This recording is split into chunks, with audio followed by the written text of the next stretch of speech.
نحمده ونصلي على رسوله الكريم أما بعد. درود شریف و اللهم صل على سيدنا محمد وعلى آل سيدنا محمد وبارك وسلم عليه. محترمو، مسکی اغا دیالنس فرائض دی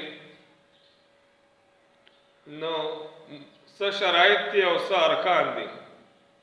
ارکان آغا دی چه مسکی دن ندی او شرایط آغا دی چه اغا دا موز دا پارا شرطون موز نبهر دی.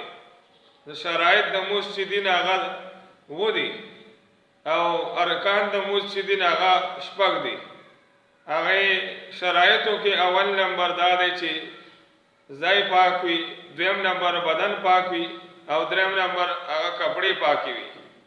څلورم نمبر دا چې د زړه نیت کولی چې زه دا ټیم دا موز کومه. او پنځم نمبر دا چې مخ قبرې ته کولی. او شپږم نمبر دا دی چې وخت پیژندلی بې ټیمه موز نه کیږي. او اووم نمبر دا چې عورت پټولی، یعنی دا نه چې ستا هغه اندامونه ښکاري بعضې د عورت ځایونه او ته موز کې نه. لهذا دا و موز کې چې دا هغه فرایض دی، خدا شرایط دی. او ارکان د موز دا دی چې اول نمبر تکبیر تحریمه ده، تکبیر الله سره موز کول دی. دویم نمبر هغه قیام دی ولاړه ده، دا فرض ده موز کې. او دریم نمبر چې دا هغه قرائت دی، سورت لوستل دی. او څلورم نمبر چې دا هغه رکوع کول دی. او پنځم نمبر هغه سجده کول دی، صحیح په آرام سره کې تسبیحات لوستل دی. او شپږم نمبر اخره قاعده ده، دا هم فرض ده.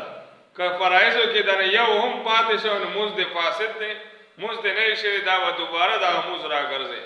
دا پکار منګه تاسو له دا دی چې موږ د هغې فرایضو خاص کره خیال وساتو. که دا فرایض ادا نه شي نو موز به ادا نه شي.